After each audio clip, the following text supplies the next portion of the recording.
Welcome back to another episode of the Rational Football League Show. My name is Emmett Swart. I'm here with my co-host Brendan Ford. What's up? What's up? Don't forget to subscribe to the channel, hit that little bell, the notification bell, so you can get updates whenever we post our shorts or long-form videos. We are also on Instagram, Spotify, TikTok, Snapchats, Facebooks, LinkedIn. No, I'm sorry, not all those. Everywhere. we're everywhere you can try to find us. So we also have a link tree if you're looking for it. You can get access to the rest of our content. But let's get right into it. We're going to start with a huge discussion that kind of happened this week on Twitter, where a popular Packers podcaster, say that 5 times fast, compared Christian Watson, saying his hype was his ceiling was exactly, it was as high as Justin Jefferson or even Randy Moss. B, I'll let you start as the Bears fan to start tearing down the Packers fans and their hopes and dreams. Yeah. Guys, I'm not just saying this stuff because I am a Bears fan and wearing a Bears hat today. So Emmett, their whole argument is Christian Watson has the measurables, right? 6'4", 220, can run a 4.3. Therefore, his ceiling is as high as Justin Jefferson. But, okay, the NFL is not a pony show. As we know, we talked about this a couple weeks ago. Your genetics, right? All these guys are freak athletes. If every freak athlete was going to be the best of their, group, then it'll just be a big game of find the biggest, strongest, fastest players on the planet, put them in a helmet and shoulder pads, and make them go like play.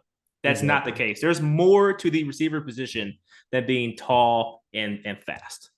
Yeah, and honestly, what's kind of funny about it is the tall, fast guys usually seem to flame out the most. I mean, look at like Kevin White, for example. Justin Blackmon's another one that comes to my mind. I mean, there's many examples of tall, fast receivers not succeeding. I mean, even if we're going to look at, dive into his numbers a little bit here, he was 5th in rookie receiving yards. That's just amongst rookies. He had 611 yards, which is about 200 behind George Pickens from the Steelers.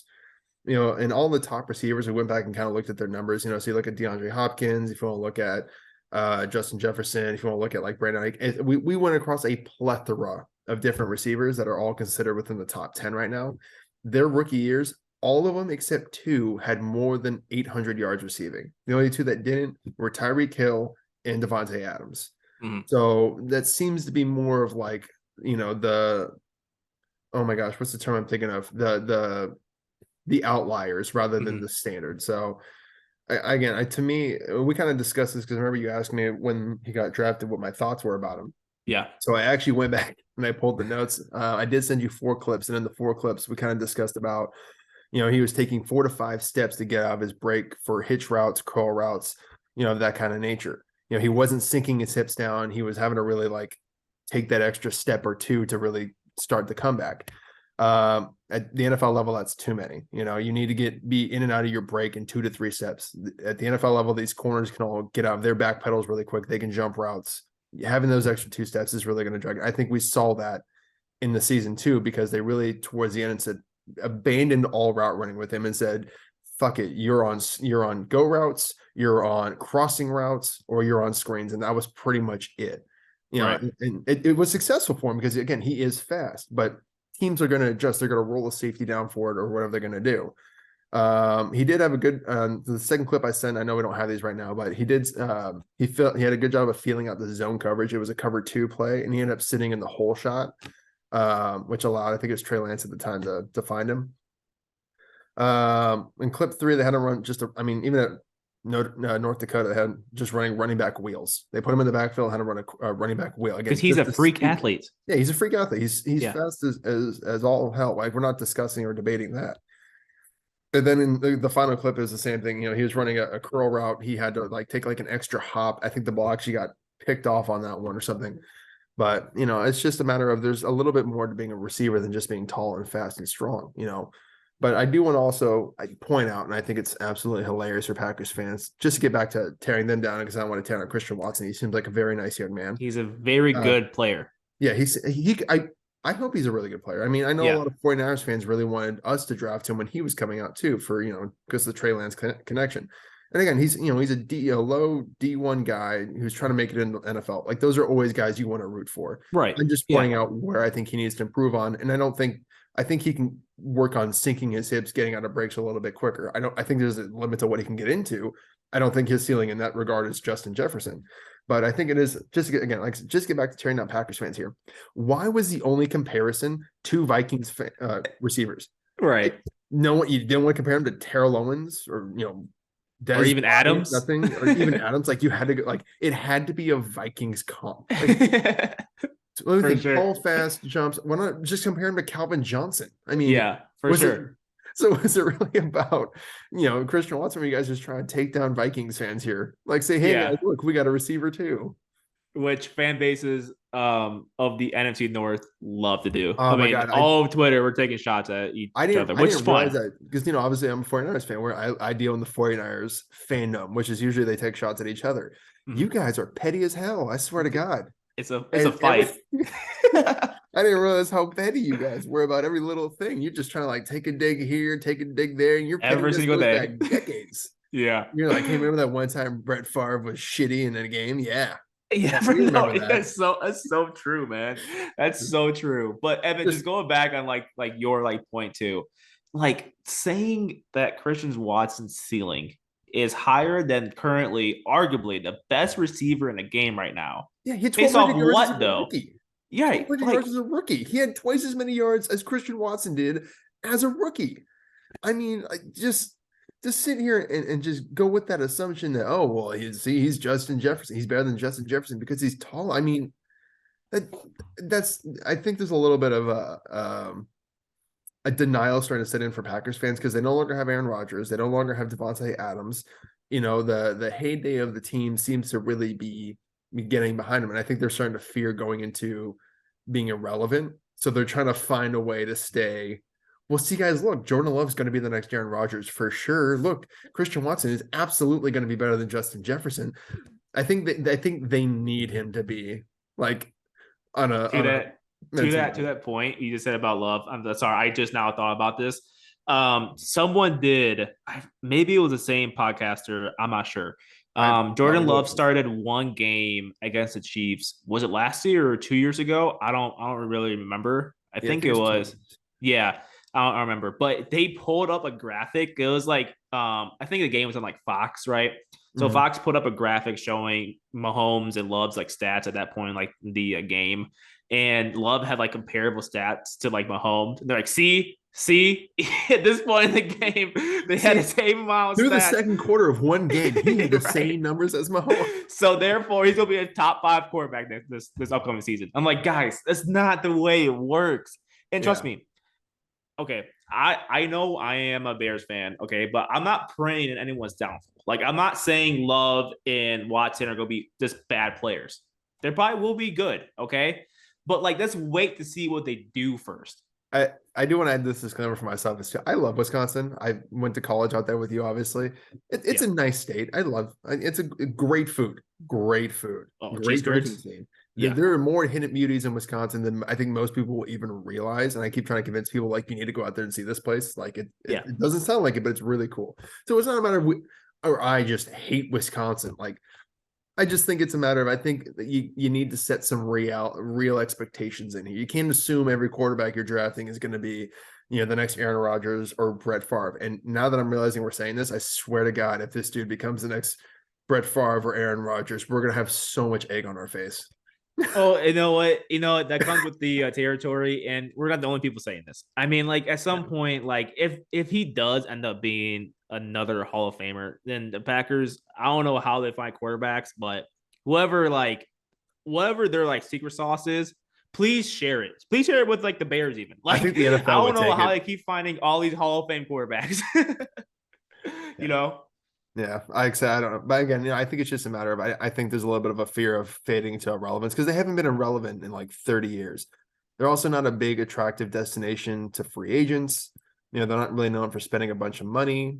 So I think it's a matter of like, I think as a Packers fan, like, you need to really like hope that Christian Watson becomes Devontae Adams or better, or, Jordan Love becomes Aaron Rodgers or better, because it keeps you relevant. Because without that relevancy, you kind of start to fade into obscurity. So, yeah. But I think we could probably start moving on to our next topic. So what do you we kind of discussed about, what teams we've liked so far in the draft. We've kind of discussed about how free agency's gone. What are your three sleeper teams this year? What are teams you think aren't really getting talked about much that might surprise, just even if they're having a better record than what was expected, or even making the playoffs, or going further than that? What are your three? Yeah, my three sleeper teams for this upcoming season. I have the Jaguars, the Giants, and the Dolphins. And here are the reasons why. I actually am a big Jaguars like truther right now. They had a good season last year, and they just gained Calvin Ridley. Like, he's coming back. He's going to add another weapon to this offense. A lot of people have been I don't know if hating is the right word, but yeah, hating might be the right word. The right word. A lot of people are hating on Trevor Lawrence right now. And I don't really see. He was just like first year in a new system last year. Mm-hmm. He was arguably the best quarterback out of his class, right? People said that. Yeah. Even though I love my guy Fields, but people said he was the prodigy coming. He was, yeah, exactly. He's only going to get better from here on out, right? I think the defense is pretty good, and the AFC South. I mean, at this point on June 25th, right? I don't want to say anything is a lock, but that seems like the AFC South is a lock for the Jaguars. Yeah, I think that might be a fair statement. So I think they could make a deep run. Honestly, they were a couple plays away from beating the Chiefs last year in the playoffs. I know it's coulda, woulda, shoulda. But yeah, I guess we can see what happens. The New York Giants. I feel like everyone has forgotten that they won a playoff game last year. They have no love right now. Like, they're not getting any sort of love or attention right now, other than the drama going on with Barkley. Right? Well, how much do you think that's attributed to? I mean, a lack of a major move in the offseason. I think a lot of teams were hoping, or a lot of fans were hoping, maybe for a change at quarterback. They saw, Daniel Jones be okay, and thought maybe if Brian Daboll had a star quarterback or something, this team would go to next level. So how much of that do you think is attributed to that lack of big flashy move? It might be a little bit, but I actually think that you can win with Daniel Jones. They just won with Daniel Jones. And people forget that the Giants' offensive weapons weren't great last year. It's true. I mean, who do they have, catching passes from? Kenny Golladay. Yeah, right? Like, dude hasn't scored a touchdown in like 2 years or something like that. Like, what's even going on, right? So they have Barkley, and then nothing, right? Even I checked on FanDuel this morning. Okay. Mm-hmm. The Giants have worse odds, like lower chances to win the NFC than the Packers. Like, at FanDuel, seeing the Packers as more of the favorite to win the NFC over the Giants. The Giants just won a playoff game last year. And we talked about the Packers. Packers are somewhat rebuilding right now, right? So I don't get where the hate is coming from regarding the New York Football Giants. Lastly, the Dolphins. People might say, okay, it's not like a sleeper pick, but okay, here, listen. They're picked right now to finish third in their division in the AFC East, behind the Bills and then the Jets, right? We forget that their offense is loaded, right? And maybe it's because a lot of people don't believe Tua can stay healthy for an entire season, which, okay, given last season and all the head stuff going on, that might be a fair statement. But if this team can stay healthy, they just added Jalen Ramsey on defense, right? So you have Howard and Ramsey, you have Bradley Chubb and Phillips, rushing the passer. This team is posed, like, if they can stay healthy, I think they can make a run for the AFC East, right? And then worst case scenario, they kind of slide in that wild card spot, right? And then who knows? Like, once you show up to the dance, anything can happen. You know what I mean? Just get there. So those are my three sleeper teams for this upcoming season. Again, the Jaguars, the Giants, and the Dolphins. I'll go through mine real quick. We're a little pressed for time, but I think we've kind of covered this pretty much before. But mine are just going to be pretty much the teams that we felt had the best draft of free agency. I mean, we had the Steelers, who had Darnell Washington. They drafted Nick Herbig out of Wisconsin, who I think is like a little mini TJ Watt. I mean, their style of play is very similar. If you watch them back at Wisconsin, they're just disruptors, dude. They just, every play they're in the backfield, forcing fumbles, tackles for losses, sacks. You can even drop them into coverage, and they're getting pass breakups. Yeah. So just absolute disruptors. I mean, I think at the quarterback position, they're going to be a little bit uninteresting to watch. I do think Kenny Pickett takes another step forward in his development, but I think his ceiling is still being a middle of the pack quarterback, which isn't bad, especially if you have a loaded roster around him, which it looks like the Steelers do. They still have Cam Hayward, I believe. They still have Najee Harris. They still have, George Pickens, who's going to probably I say by probably next year, maybe the year after that, we'll be talking about him in the top 10, top 5 conversation. I mean, Okay. the dude's that good. They really got another stud there at receiver. And that's with Sorry, I'm about to ask you. Do you think he'll unseat Deontay Johnson as a wide receiver one? for sure. Steelers? I think he's the reason Deontay Johnson gets traded. Okay. I remember we were talking about it. I was talking about with a Steelers fan on Twitter a couple of weeks ago about, where's Deontay Johnson? What's his standing? I think they're not going to, they're going to say, hey, Deontay Johnson, here's 18 million, take it or leave it. And he's going to say no. And they're going to be cool. And the next trade deadline, we're moving you because they still have him for the team control for this year. Then I think after next year, he's a free agent. So probably at the trade deadline, he probably gets moved. But I mean, like I said, they had Darnell Washington. They still have a solid O-line that I believe in. It's still Mike Tomlin. So I think that's a team that's going to make some noise. I know they're in the AFC North, so it's going to be a tough. You got the Bengals and the Ravens there. Right. Again, the Browns are no slouches either, but we could see it. 3 teams from the AFC North send teams to the playoffs, or as injuries happen. So but that would be my sleeper team. I think that they probably make it to the playoffs this year. Probably as a wild card team. My second one is the Saints because they got Derek Carr. They still have Mike Thomas coming back. They still have Chris Olave. He's going to take a step forward. I still think the defense is, still got Alvin Kamara. I mean, they're a solid team, and they're playing in a very weak NFC South right now that seems kind of lost. You have the Panthers that are rebuilding. You have the Buccaneers that are kind of lost. You have the Falcons who are, early in a rebuild and development. So I think that's their main competition. So I really wouldn't be surprised if we're looking at the standings at the end of the year and going, holy crap, the Saints are in first by 2 games. Mm-hmm. So I can see that definitely being a sleeper. I like that. Yeah. My third one is going to be the Broncos. I know it kind of got a little hype early in the offseason with Sean Payton joining Russell Wilson, but it's a tough division still. But I think that's a good pairing and a good matchup. I think he can fix up a little bit of the flaws. I think he gets Russell Wilson moving again, which makes him a much more exciting team. I don't think they make the playoffs. Man, maybe they do, but I think it's going to be close. I think they're going to be a much better team than they were last year and a much more watchable team than they were last year. Yeah. Question. Yeah, go ahead. Do you think, let's say, now I hope this does not happen, but let's say there's a repeat of this season, right? Or repeat of last season with the Broncos just falling apart, right? Mm-hmm. If that happens again, do you think they finally move on from Wilson after his second year with the team? Yeah, he's done. Yeah, if you have a second year of just absolute ineptitude, and he just doesn't look like he has it anymore. He's scared to throw a deep ball, or he's just out back there, taking sacks. I think you have to make the bold decision and just eat the cap. And I don't know if you cut him. I don't know if you trade him. You might have to just release him because I don't know any team's going to give you anything of worth for him.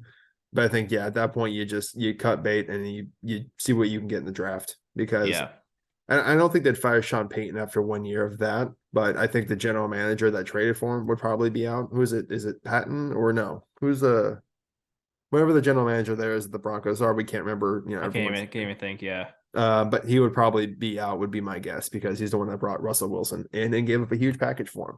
Yeah.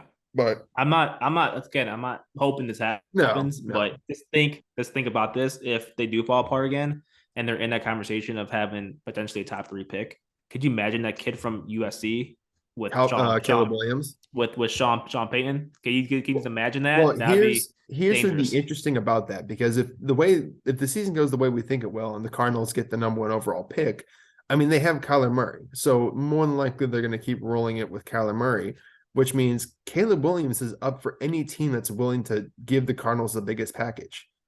So now again, is that the Broncos? I don't know. Have they gotten all their first round picks back? They set going forward. They might at that point. If Russell Wilson doesn't work out, I mean, they might be willing to trade 3 or 4 first round picks in the future to Arizona to get him, because you're going to be in an immediate competition with every other team that needs a quarterback. It's the first time you've had like an Andrew Luck or a Trevor Lawrence or one of those kind of prospects but the team drafting number 1 overall doesn't necessarily need a quarterback. Right. So, I mean, Right. you really could be seeing a whole fire sale for this pick. I mean, Yeah. it For could get sure. ridiculous. That's if the Cardinals get that pick, which I imagine they're probably shooting for. They probably will. They probably But will. yeah, I doubt they're trying to fall too far because I know they want to, probably still get Marvin Harrison Jr. or whoever else to pair with Caleb Williams. Yeah. But Sorry, Brim. He's already locked. Chicago. it's all right. All right, basically, that does segue us perfectly into the college prospects. I know we started our podcast right after the draft, so we didn't really get a good chance to kind of talk about these college prospects while they were still in college. And I know you've been more into college football, and I've kind of recently come on to this. But looking forward to the 2023-2024 season, I think it'd be a good idea for us to kind of list out which 5 or 6 guys, whatever kind of guys that we're looking for going forward. For me, it's going to be, I'm looking for Xavier Worthy out of Texas. I'm looking at Jerry Rice Jr. from USC, Michael Penix Jr. from Washington, Braylon Allen, the running back from Wisconsin, and kind of honestly, all of the Wisconsin football team under Luke Finkel, who just came over from Cincinnati. Xavier Worthy, I've kind of been watching him since like a couple of his freshman year. I remember he kind of popped onto the scene. I think it was Texas versus Oklahoma, where they almost completed the comeback. I think it was against Kyler Murray's Oklahoma team. And I just remember watching the dude. He looked like a sophomore in high school. He was like 160 pounds. And I think he's still 160 pounds, but he was just torching that Oklahoma defense. And he's been doing it ever since. I'm really excited to see him in the NFL. I know you're already going to hear a lot of negative stuff. Oh, he's so light. He's too underweight. The dude is a route runner. He's got the speed. He knows how to get open. He finds the soft spots in coverage. And he's just, I mean, he's electric. So I'm really excited to see where he kind of goes and falls in the draft. He probably will get a 3rd round grade because of his weight, 3rd or 4th round grade. But I think whatever team gets him is going to get an absolute steal. Jerry Rice Jr., he's obviously a 49ers legend son. I can't not like the guy. But usually with like the players' kids, like they never really seem to pan out. But this dude seems to be doing it at USC. I think he's the like number 2 this past season behind Jordan Addison. Sure. But he had a nice quiet season. So I know he's already getting a little bit of a hype. I kind of want to bring more attention to him. Again, he's a former 49ers legend son. I think, I hope he becomes the next legend. But we're talking a lot about Marvin Harrison Jr. at Ohio State. I think we need to give a little love to Jerry Rice Jr. at USC. We also have, like I said, Michael Penix Jr. I watched him back in Indiana. He gave me a lot of Lamar Jackson vibes with his running ability, his escapability. He's got that same kind of like strong arm, but it kind of surprises you, strong arm. So very much into the mold of like a Lamar Jackson. Now, again, I think he's probably a guy that, depending on how his season goes, he could be maybe a late 1st, early 2nd round kind of guy that ends up getting taken. But again, I think he's another guy that's going to he might be like a Jalen Hurts, like, he's drafted later than what you'd expect, but he gets to a team and he really surprises everybody. He's a dude I'm really excited about. Braylon Allen has been a stud since he got to Wisconsin. I remember watching he was in high school. He was like 17 years old when he got there, and he was like power cleaning like 400 pounds and setting records and everything, squatting 6. And I know he initially was going to be like a safety running back, and they weren't really sure. He finally just found his like hold at a running back. And he's been tearing it up ever since. The dude's a tank. And I just want to point this out. His jawline, he looks like the Chin. If you remember, like Fairly Odd Parents, the jawline, straight up. He had it at 17, just this massive like jawline. You're like, what's wrong with this kid? But yeah, I think he is a little tank. I think he needs to work on his speed a little bit. But if kind of like what JT coming out a few years ago from Wisconsin, if he can work on his hands and show his pass catching ability a little bit better, I think he can be one of those guys that really convinces a team to spend a 1st round pick on a running back. He can be another kind of like takes over the league, becomes a top 10 running back kind of a guy. Mm-hmm. And like I said, all of Wisconsin, I'm really interested to see what they do there because their whole thing for years that's been frustrating for me, not even necessarily as a Wisconsin fan, but just like, as a watcher of college football, that's a historic, proud program. And all of their prospects have come from Wisconsin. They don't want to spend money. They don't want to bring in outside guys. They don't recruit in California, Texas, and Florida, and Louisiana. They don't recruit there. Like, they want their guys from Minnesota, Illinois, Wisconsin. Like, that's where their bread and butter is. And now with Luke Finkel, and they're bringing in 4-star quarterbacks. I think they have like the highest rated quarterbacks they've ever brought in. Like, they actually look exciting. They have multiple options at quarterback. They're bringing in 4-star receivers. Teams are like, players are excited. to actually sign there to come visit. The hype videos are different. Like I said, I'm really excited to see this team finally take off and stop running the ball 90% of the freaking time and actually open up a little bit. So I'm gonna turn over to you. What are your thoughts? What are you guys you're kind of looking forward to? Yeah, so I got two guys, Emmett. First is Joe Milton. Second is Spencer Rattler, which you might be thinking are random names. But Joe Milton, dude, I've just seen videos of him just launching a ball like 90 yards. Okay. Yeah. I am intrigued to see how this can translate for him on the actual field. Okay. He transferred from Michigan a couple years back, had a kind of Right. slow start to his career. Let's see what happens. Right. And then Spencer Rattler. This dude was like that most noise coming out of high school for like a prospect I've seen in a long Egotistical, time. narcissistic, asshole Yeah. throwing everyone under the bus. I've seen the clip. I'm sorry. I know he was probably a kid at the time, but it's still kind of like resonates where you're kind of like, man, fuck this guy. Yeah, yeah. And his career has been full of drama too, right? With Oklahoma getting benched for Caleb, right? And then transferring to South Carolina. I'm Mm-hmm. intrigued to see how he ends up in the quarterback rankings for the 2024 class, right? Where does Yeah. he end up going? And think, you know, it's all up to him, really, right? Yeah. How well can he do? No, I didn't look up the stats yet, but I think he had a decent season at South I think Carolina. he turned it Nothing on too second like half. crazy, right? Yeah. But let's see what happens. Let's see if the hype is real. When he came out of high school, I think he was a top rated quarterback, right? In his like Yeah, I think class. so. Yeah. Let's see if that can translate for him. You know what I mean? Yeah. Well, I'm curious to see about that too. I think maybe his reputation still precedes him a little bit. Like every offseason, that video of him, just being a terrible teammate gets shared around. But I think, getting benched at Oklahoma and then making the transfer, I think kind of really did humble him. Mm-hmm. And even when he transferred, he didn't transfer to, Michigan, Ohio State, another big program. I mean, he went to South Carolina, notoriously not a, big name, gonna set the world on fire school. So I think that Yeah. kind of did humble him a little bit. And I think we've kind of seen his teammates seem to really rallied around him towards the end of the year last year. So I wonder how much that's going to affect him when he gets, into this draft process and see how if teams are really going to hold his reputation against him, or if they're going to try to like see if he's really changed and grown. Where do you see those kind of guys if they have good years going in the draft? Do you think they move up into top 10, or do you think middle rounds, end Um, rounds? Depends how good of like a season, right? I know it's kind of weird, vague answer. But you have a pretty good quarterback class right now, right? Yeah.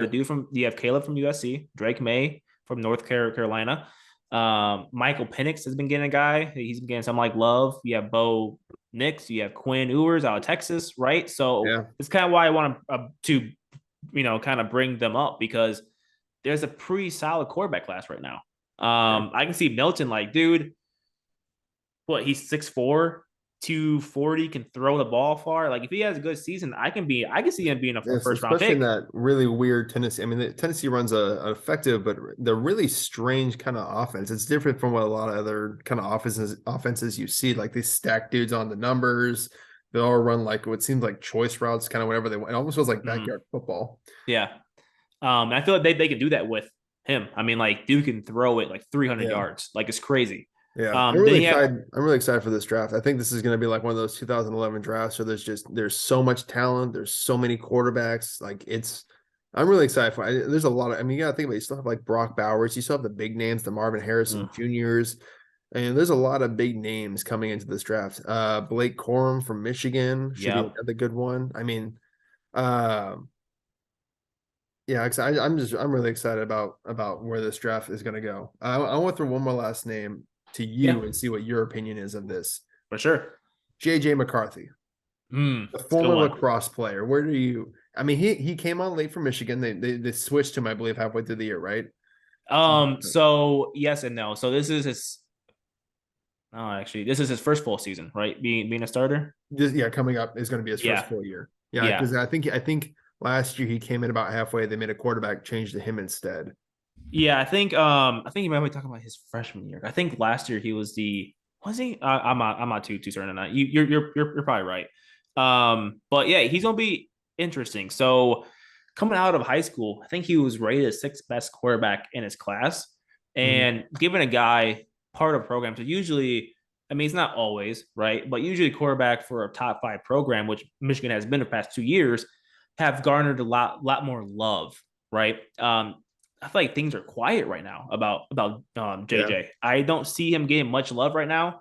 I'm intrigued to see what happens this season, and you know, I don't know, man. I mean, that could be like a wild card. I feel like Michigan runs more of a pro style offense right now too. They for So sure you do think under it'll Jim be a pretty Harbaugh. good fit. Yeah, like I just don't get why things are so quiet right now. Maybe because they do run the ball a lot. His stats aren't there, Yeah. right? I mean, Um, he seems like to me like one of those like wildly talented guys, but also like wildly erratic. I think against it was like against TCU in their bowl game or their yeah, last threw like playoff two appearance. two like pick sixes. Yeah, Yeah, there's a lot of moments you're like, wow, this dude. And there's other moments you're like, what is this kid doing? So I think it'd be interesting to see where his development goes this year. And maybe leaning on that run game will really help curtail some of his more wild tendencies. yeah, for sure. Um, Speaking of wild tendencies and quarterback play, though, let's kind of move this on to our next topic here. Let's go talk about the thing that's probably going to get us the most hate this episode. That's why we're putting it at the end, because we know Yeah. exactly when you guys turn the video off, and we know when exactly to start talking about something. Yep. Uh, we're gonna discuss Jalen Hurts here. I know, and the reason I kind of want to bring him up a little bit is in discussions about run game this past week, I've had some fans kind of discuss with me and say, well, see, clearly based on this Super Bowl appearances this past year, you can kind of see, teams don't necessarily need a run game anymore. And look at Jalen Hurts as a prime example of that. And I do want to state as a disclaimer, we have discussed this off screen, we have discussed this on screen. Go back, watch the videos. We love Jalen Hurts. We think he's a great quarterback. I've loved him since Oklahoma Yes. and Alabama. I love the way he Yep. handled that situation. Um, I think the hype is getting a little too high on it, and I think we're kind of starting to get into a realm where we're disregarding some things. His running ability for the Eagles is what drove them to the Super Bowl. It's what drove him to an MVP conversation. It was not his passing game alone. Now that doesn't mean he's a bad quarterback. It doesn't mean he can't run or should be a running back or any of that crap. His running ability is what makes him special as well, makes him unique, and makes him different. But if we're just looking strictly about the passing numbers here, for minimum 100 attempts, minimum 100 attempts. So Brock Purdy kind of barely gets into this conversation a little bit in this, just for a reference point. He was 10th in passing yards, 5th in yards per attempt, 12th in completion percentage, 14th in passing touchdowns, and 5th in passer rating. And it's just passing numbers. When you combine them both, they're much better. I think he had over 4,500 yards It's total. 4,500. Yeah, He had about. over 30 or 41 touchdowns total. So, I mean, when you combine the numbers, he becomes much more into that elite kind of conversation. But if we're looking strictly at his passing, he's not really in that realm. He's more of in the, he's a solid, good quarterback, but he's not top 3 is what we're kind of discussing him being in this offseason. Right. So what are your with this new information? Because again, this was a surprise to me. I thought based on his his MVP conversation, like he must have tore it up. So it was very shocking to me to see these numbers. How do you interpret these numbers? What do you take from it? What are your thoughts? Yeah. So about Jalen, dude. So obviously we're not, again, just to kind of say this again, we're not hating on him. Okay. He's a very good quarterback. We're not saying, because of his passing numbers, even though his pass numbers are not, the greatest, not like elite level, that he's a bad quarterback. Dude is good. Okay. I love Hurts. But the real value he brings to the Eagles, what you just said, is his running attack, right? Mm-hmm. He opened the playbook so much more just by being able to like run. Dude's a the read strong options, quarterback dude. powers, power reads, RPOs. He can squat like 600 you pounds. have to account for him on defense. He's the 11th man on the field. You have to really factor on him in every time. Yeah. And I agree with you to your point, because I wasn't like stat line reading during the season last year, right? So just hearing all the noise, I thought he threw for 4,000 plus yards. I thought he was running, he ran for 700 or 800 if you round up. So it's solid, right? But I am with you on that. I thought his passing stats were like top 3 for each like category, versus like, I know you said a couple like 10s, 14s. The highest one where he was 5th in yards per attempt and 5th in passer rating, minimum 100 attempts. So that was like his highest rankings out of everything. The other ones were 14th, 10th, and 12th. Yeah. But again, dude, the NFL loves to give players who are on quarterbacks for a winning team, put them in that like MVP conversation. So I think that's part of it. Eagles was one of the second best team last year, right? So I think that kind of aids in this conversation. But again, dude, I think Hurts is great. I was just more or less surprised that his passing stats, I guess, weren't higher than what they were. Yeah, and kind of going back to what initially my thoughts were about it too is, as we're, people are using this example or the example of Jalen Hurts as a disclaimer for needing a bell cow running back. I mean, Miles Sanders led the team with 1,200 yards. That was another thing that kind of surprised the heck out of me. I mean, you kind of heard it was this running back by committee, it was this, multiple heads and everything. I was like, well, I mean, it sounds like it was mainly Jalen Hurts and Miles Sanders. I mean, that's over 2,000 yards combined right there between the two. So it kind of sounds like it further cements the idea of, needing an important running back, especially if you're going to be running your quarterback. You can't rely on him to sit here now and take all these additional hits. And I know Jalen Hurts is a strong dude. He is a strong man. But to sit here and just expect him to, keep running quarterback powers or, these quarterback sneaks to get you all the yards you need is just not reliable. That's how you lose your quarterback midway through the year.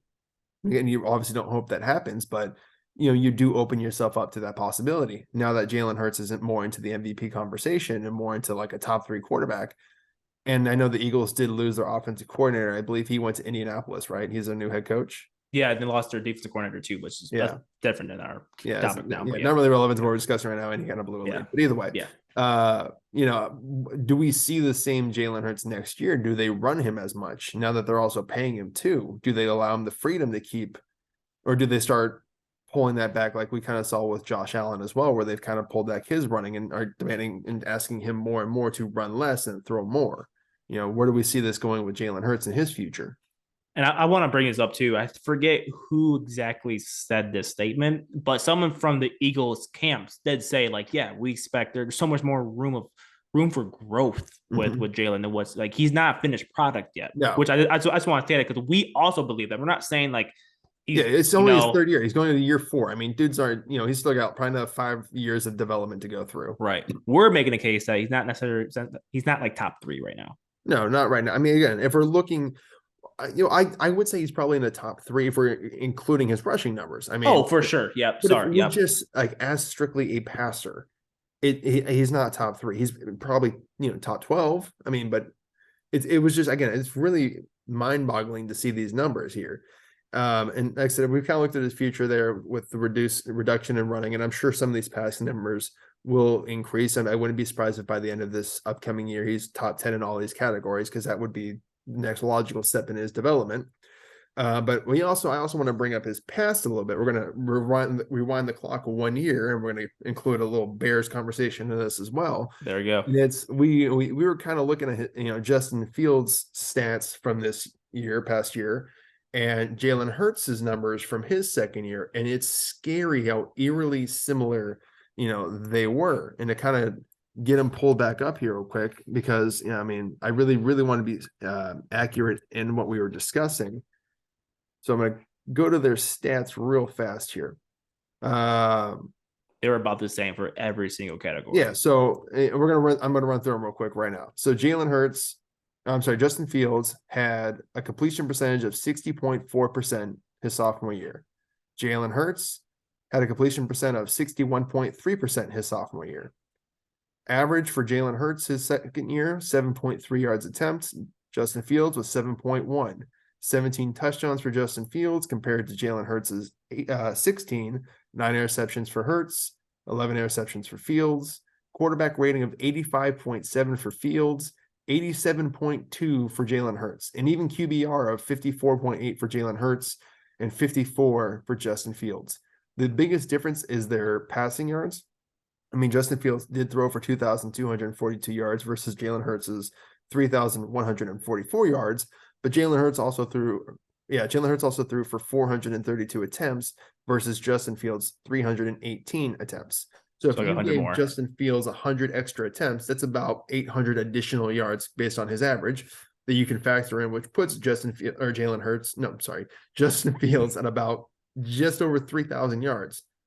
Jalen Hurts threw for 31, I believe I said 34. 31. Yep. 31. I mean, it really is very scary how similar these numbers are between these two guys in their sophomore years, and does kind of lay a roadmap for where the Bears can go this next season with a better weapon set, like Jalen Hurts got, because Jalen Hurts this past year, from his second to third year, got AJ Brown. Yeah. Well, now Justin Fields from his second to third year gets DJ Moore. It's also funny that they're both DJs and AJs. I mean, yeah. Both guys that were like considered good on their previous teams, and I think we're going to see DJ Moore maybe, jump up into that. Oh my gosh, this guy's so good, he's top 5 kind of a conversation this year. So the groundwork is definitely there of showing that this could be a good year for Justin Fields to really establish himself as the franchise quarterback going forward. Yeah, I'm about to say that's the reason why there's a lot of hope around Fields right now, right? Mm-hmm.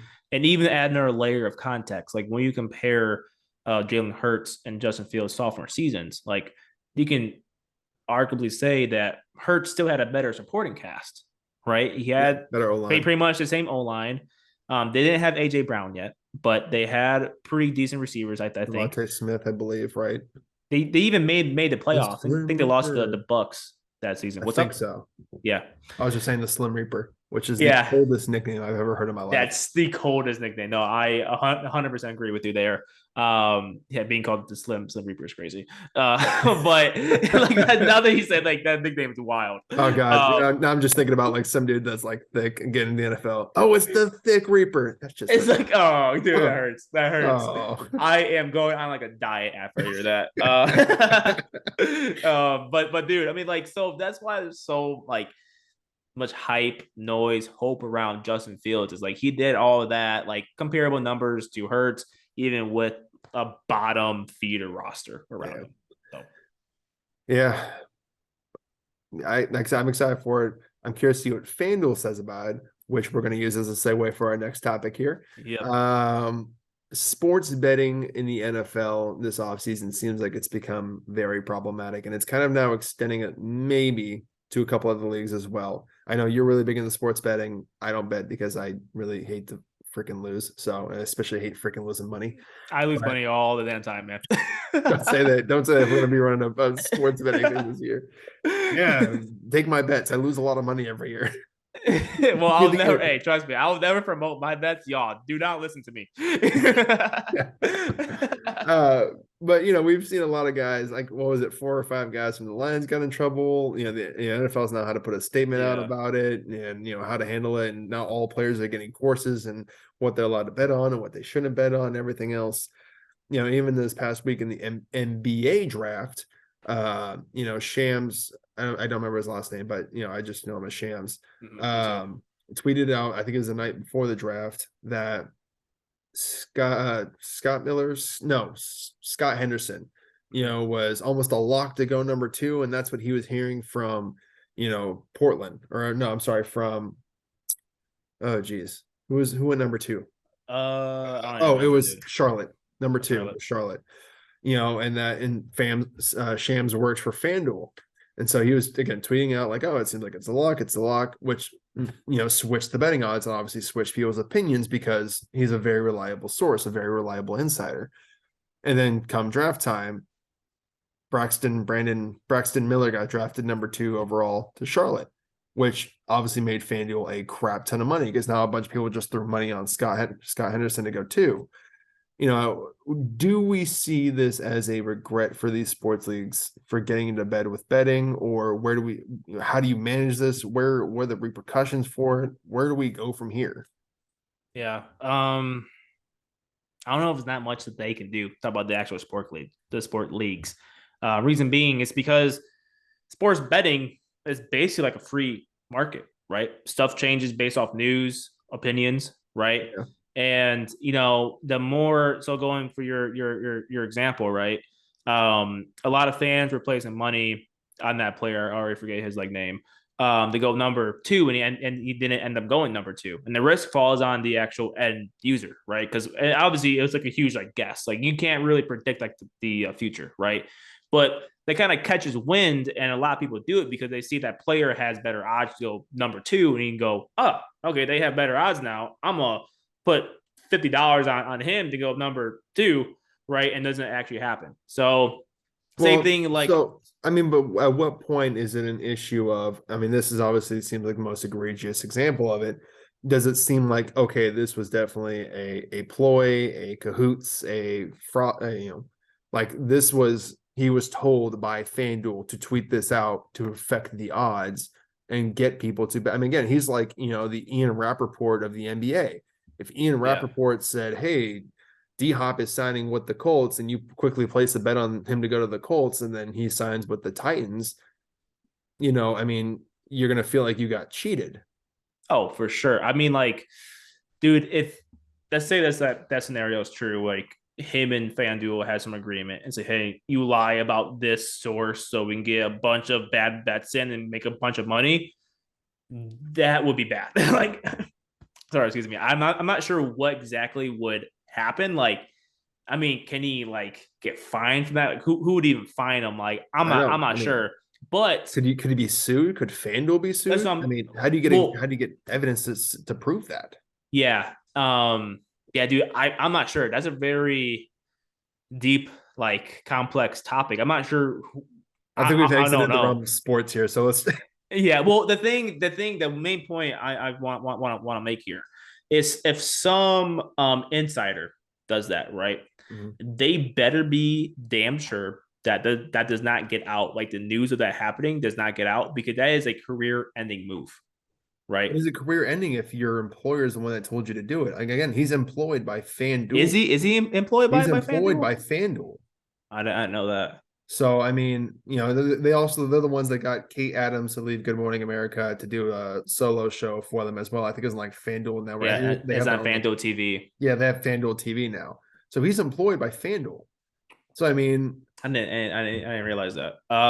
Dude, I don't know because like if he's feeding false info though, I mean like the people like he's only employed by FanDuel because people us trust him and his because he's been accurate before. Right. So like that accuracy to if he feeds lies, though, the people will stop trusting him. So there goes his like audience. But how often, if he does this every once in a blue moon, how and then he's right by the next 3 trades that are going to happen that are blockbusters that no one else saw coming, and he was first on the information. How quickly is that trust rebuilt? At that yes point, and no. You can't make money on like trades. I know exactly, but my point is that it's sitting here in a matter of. It doesn't seem he still has the inside connections. It seems like it could be very easy for him to rebuild that trust. And then you never know, what's the next time he tweets out like before a game, hey, LeBron's not going to be active for this game. And so now you bet the Wizards to win. And all of a sudden you look at the game and LeBron's playing 30 minutes and had 40 points and the Lakers won. If you're using his information to decide your bet, and he's employed by FanDuel and can alter information, and then he can stand behind the defense of, oh, I had a bad source. I'm sorry, guys. I'm only human. And then we're not even touching on the player aspect of this, of at what point does this start to compromise the integrity of these leagues? There's already been a fear, a rumor, conspiracy theory of the NFL rigs big games, like on the conference championships games, the Super Bowl games, whatever, because they need to make money, they need ratings. Well, now that you've seen more and more players get involved and get punished for betting and being caught betting, at what point do you start to watch, or do fans start to lose the credibility or the integrity of the game and go, well, I'm going to watch that? It's like WWE, it's rigged. Yeah. Well, dude, I can only speak to myself, but like if I learned that I listened to someone, the person I listened to get, some sort of insight to help make me place a bet, right?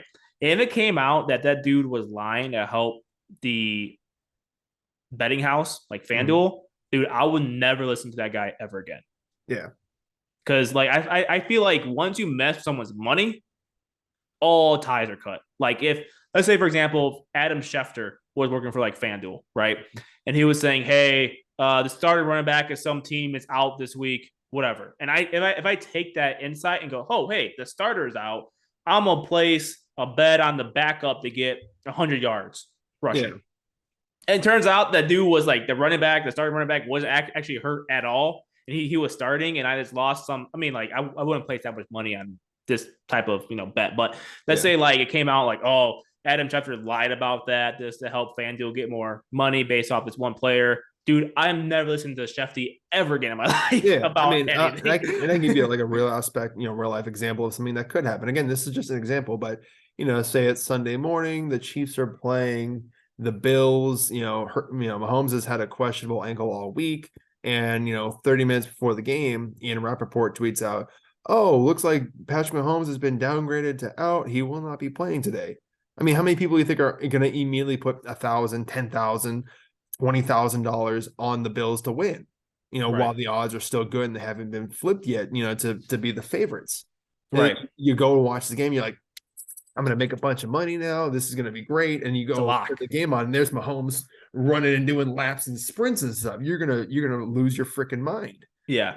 I mean, again, it's like, what can these leagues do to help really preserve the integrity, not only from their players' perspective, because we can see the NFL's like suspending dudes and taking it very seriously with like year-long suspensions.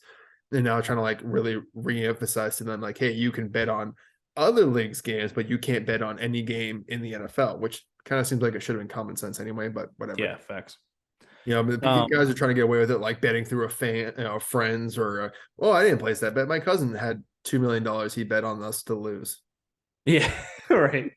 Well, go back to what you were saying too, at least about like the potential example of like some insider lying about a player getting hurt. I kind of hope it'll get to a point where the actual team comes forward and say, what the hell is this guy talking about? Patrick Mahomes is like healthy. You know what I mean? So I hope we'll get to a point where like this actual NFL teams will help in that case. But like regarding the NBA draft, right?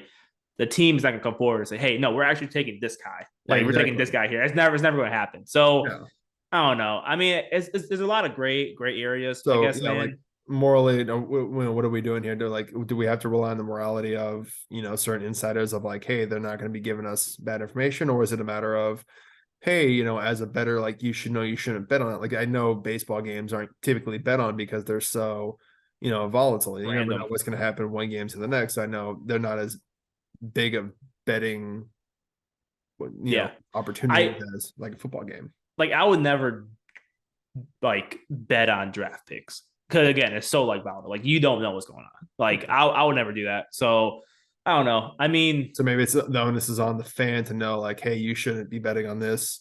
You run a huge risk. This is an unsafe bet versus like an NFL game or like who's going to win the Super Bowl this year kind of a thing. Yeah, that's what I was kind of alluding to, but I should have kind of explained it further. Like the risk and the onus always falls on the actual bettor. Like, dude, if you have to do like your own like research, man. Like if I just listen to insiders about so and so players might be impact players this week or not, dude, I would lose way more money than I already did.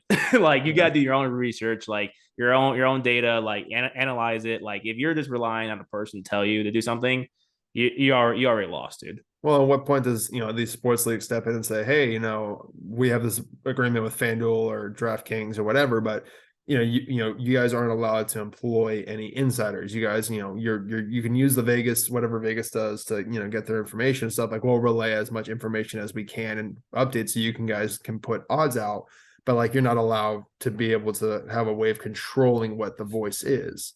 Is that a viable option, or is it a matter of like I said, I think there has to be some responsibility on the league because they're the ones that got into bed with this. They're the ones that have now put their product at risk of, their game or, whatever it is.